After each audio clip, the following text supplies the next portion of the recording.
بسم الله الرحمن الرحيم. عن جابر رضي الله تعالى عنه أن النبي صلى الله عليه وسلم قال. باب دی په بیان د تیمم کې. تیمم په لغت کې ویل کېږي قصد کولو ته، او په اصطلاح کې ویل کېږي قصد کول دی خاورې ته په نیت د طهارت سره. او دا تیمم چې د قائم مقام د چا دی، دا او دا څه دی؟ کله چې اوبه نه وي او وخت د لمانځه حاضر شي، نو بیا په دغه وخت کې شریعت تیمم جایز کړی دی. دارنګه کله کله بیا دا قائم مقام د چا جوړیږي؟ د غسل هم جوړیږي. نو په دې باب کې به د تیمم احکام ذکر شي. مول حدیث راوړي په دې باب کې د جابر رضی الله تعالی عنه ان النبي صلی الله علیه وسلم نبی علیه الصلوة والسلام قال فرمایلی دی اعطیت خمسا لم يعطهن احد قبلی. وی راکړی شوي دي ماته 5 شیونه چې نه دي ورکړی شوي یو کس ته زما نه مخکې، یعنې د انبیاونه مخکینی انبیاو ته دغه 15 څیزونه نه ورکړی شوي کوم چې ما ته راکړی شوي دي. نو په هغې کې فرمایي چې نصرت بالرعب مسیرة شهر، وی زما کومک او امداد شوی دی په ویرې سره. مسیرة شهر په اندازه د مزل د یوې میاشتې. مطلب دا دی چې بالرعب یعنی الله رب العالمین زما د دشمن په زړه کې ویره ورچوي، زما نه ډاریږي دشمن، او دومره لرې دشمن چې اندازه د یوې میاشتې مزل وي، لارې لرې دشمنان زما نه ویریږي. دا د الله رب العالمین نصرت دی چې د نبی علیه الصلاة والسلام سره یې کړی و. بل څه شی دی؟ وجعلت لی الارض مسجدا وطهورا، او ګرځولی شوې ده زما دپاره ځمکه مسجدا ځای دی سجدې، وطهورا او ذریعه د چا د پاکوالي. فایما رجل نو کوم یو سړی ادرکته الصلاة چې ده لره رالاندې کړي الصلاة المنځ، یعنی په دغه سړي باندې وخت د لمانځه راشي، نو فلیصلي هغه د لمونځ وکړي. وفي حديث حذیفه رضی الله تعالی عنه عند مسلم په روایت کې داسې راځي وجعلت تربتها لنا طهورا اذا لم نجد الماء، ګرځولی شوې ده خاوره د چا د ځمکې زموږ دپاره ذریعه د پاکوالي. اذا لم نجد الماء خو شرط دا دی چې کله انسان یا اذا لم نجد الماء کله چې ونه مومي اوبه. وعن علي عند احمد، د علي رضی الله تعالی عنه نه روایت دی چې دا الفاظ په امام احمد په خپل مسند کې راوړي دي. وجعل التراب لي طهورا، ګرځولی شوې ده خاوره زما دپاره طهورا ذریعه او سبب د پاکوالي. دا یو حدیث دی. دلته نبی علیه الصلاة والسلام 15 شیونه ذکر کړي دي، لیکن مصنف علیه الرحمه د هغې نه 2 شیونه ذکر کړي، 3 شیونه نور نه دي ذکر کړي. هغه به انشاءالله په آخر د حدیث کې موږ ووایو. حدیث مشتمل دی په ښایسته فوایدو مسایلو باندې. اوله مسله د حدیث نه فضیلت د نبی علیه الصلاة والسلام ثابت شو، چې نبی علیه الصلاة والسلام په ټول انبیاء علیهم الصلاة والسلام باندې څه لري؟ فضیلت او غوره لري. انبیاو کې الله رب العالمین تفاوت د مرتبه پیدا کړی دی. په نبوت کې ټول سره شریک دي، لیکن درجات یې سره مختلف دي. بعض انبیاء علیهم الصلاة والسلام غوره دي په بعضو باندې، لکه قرآن کریم کې الله رب العالمین دا خبره ذکر کړي تلک الرسل فضلنا بعضهم على بعض. دا آیت کریمه په دلیل دی چې الله بعض انبیاء علیهم الصلاة والسلام په بعضو نور غوره کړي دي. دا عقیدوي مسله ده چې انبیا علیهم السلام بعضې په بعضو باندې څه دي غوره دي. بیا په دې کې بهترین انبیا علیهم السلام اولو العزم دي. نوح علیه السلام د ابراهیم علیه السلام د موسی علیه السلام عیسی علیه السلام او محمد رسول الله صلی الله علیه وسلم دا پیغمبران اولو العزم پیغمبران دي. بیا په دې کې نبی علیه السلام په ټولو باندې غوره دی. بعضې جزئی فضیلتونه د بعض انبیاو شته دي خو بالکلیه نبی علیه السلام په ټولو انبیاو باندې غوره دی. د دې حدیث نه ثابته شوله. بیا نصرت بالرعب مسیرة شهر، نبی علیہ السلام په دې باندې یو سبب د غوروالي دی. دې ته خصائص ویلی شي، خصوصیتونه ویلی شي د امت یا د نبی علیه السلام. په دې باندې امام سیوطي کتاب لیکلی خصائص الکبرا په نامه باندې دا خصوصیتونه دي. نبی علیه السلام ته یو دا خصوصیت ورکړی شوی چې دښمن به د نبی اسلام نه ډارېدلو چې څومره به لرې و په اندازه د چا د یوې میاشتې. د نږدې کسان چې و دا خو ډارېدل. بله مسله په دې حدیث کې دا ده چې وجعلت لی الارض مسجدا، زما دپاره ځمکه مسجد ګرځېدلې. مطلب دا دی لکه وروسته به راشي فایما رجل، پخوانیو امتونو دپاره په هر ځای کې لمونځ جایز نه و سوا د چا نه؟ د خاص عبادت خانو نه. لکه یهود او نصارا خاص عبادت خانې وې چې په هغې کې به هغوی لمونځ کولو، نور ځایونه کې لمونځ ورته جایز نه و. نو دا د نبی علیه السلام خصوصیت دی او د هغې د امت خصوصیت دی چې په هر ځای کې امت یې لمونځ راګیر کړي یا لمونځ دله راګیر کړي نو د دې لپاره جایز دی چې هلته لمونځ وکړي. مثلا یو انسان دی په پټي کې لګیا دی، زمینداری کوي، وخت د لمانځه ماسپښین ورباندې راغی، نو کولی شي چې به پټي کې ودرېږي په لمانځه باندې.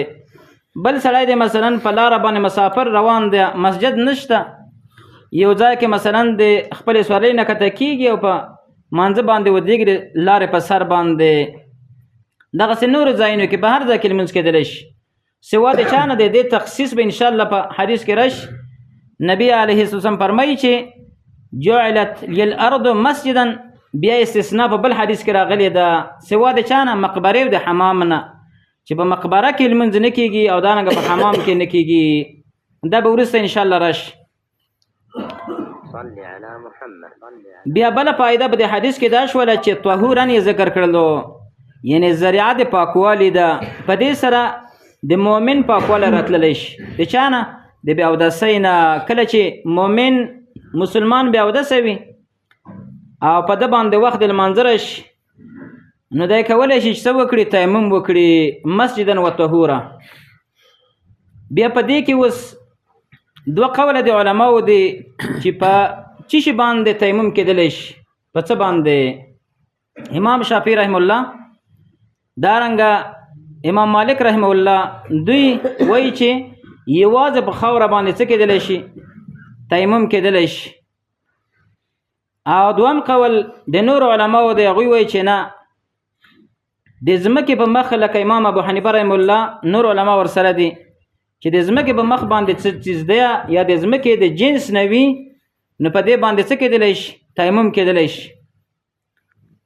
لکه مثلا په چونه باندې کېدلی شي، ځمکې جنس دی، یا دارنګه سیمټو باندې، شګه باندې، ریګ باندې، کاڼي باندې، خاوره باندې، په د ټولو باندې کېدلی شي. نبی علیه السلام ګوره په دیوال باندې څه کړی دی؟ تیمم وهلی دی. انشاءالله په دې باب کې به راشي. نو د ځمکې د جنس نه چې شی وي نو په هغې باندې څه کېدلی شي؟ تیمم کېدلی شي، یوازې په خاوره نه. ځکه وروسته به حدیث راشي علیک بالصعید، رسول الله فرمایي چې لازم د بتا باندې خاوره مخ د ځمکې صعید ویلی کېږي، ځمکې مخ ته ویلی شي. نو چې هر شی چې د ځمکې د جنس نه وي نو په هغې باندې کېدلی شي. بیا په دې کې بعض خلک اشتباه کوي، هغه دا دی چې کله کله په څادر باندې څه کوي؟ هغه تیمم کوي په هغې باندې، یا مثلا په خاوره کې ووهي او یا دوړه په باندې پرته وي نو په دې باندې کېدلی شي. دا اشتباه ده. زه داسې وړوکی وم، پېښور کې یو ځای جنازې ته تللي وو، نو هلته د خلکو به پیدا نه کړی، بیا په څادرونو باندې لږ لږ ګرد او خاک پې پروت وو، نو په هغې باندې څه وکړله؟ تیمم وکړلو. دلته یوه مسله یاد لرئ، لکه احنافو علماو دا مسله لیکلې ده، اشتباه ده. هغوی وایي چې د جنازې د فوت کېدو دپاره کېدلی شي چې انسان تیمم ووي، لیکن دا مسله خطا ده، ځکه دا خو فرض نه ده، واجب نه ده، فرض کفایي ده. نو که نور مسلمانان په هغه کې حاضر شي په جنازه کې، د نور مسلمانان نه ساقطېږي، نو په هغې وجه مسلمانان نشي کولی چې تیمم ووهي د چا دپاره؟ د جنازې دپاره. دا مسله یاد لرئ، دا مسله مشهوره ده، لیکن دا مسله اشتباه ده. یعنی جنازې دپاره تیمم نشته ده، نو هغوی ځکه د تیمم وهلو. بیا دلته په دې څادر باندې تیمم وهل دام اشتباه ده. په څادر باندې نه کې جنس د ځمکې باید وي، په کاڼي باندې، په ځمکه باندې، په دې شیانو باندې باید څه وشي؟ تیمم وکړی شي. بله مسله په دې حدیث کې دا ده چې شرط یې ورسره ذکر کړی نبي علیه السلام، اذا لم نجد الماء، کله چې اوبه موجودې نه شي، اوبه چې موجودې نه وي، نو بیا سړی تیمم کولی شي. بیا په دې کې بعض علماو دا خبره کړې ده چې سړي امید وي چې مثلا وخت د لمانځه شته دی او بل ځای کې پیدا کړی شمه، دا شرط هم احناف علماو ذکر کړی، دا هم صحیح نه دی. نه بلکې چې وخت حاضر شولو اوبه نه وي، تلاش به نور نه کوي، هسې عام سړي ته معلومېږي چې اوبه نشته دلته نږدې، نو بیا به یې کوي.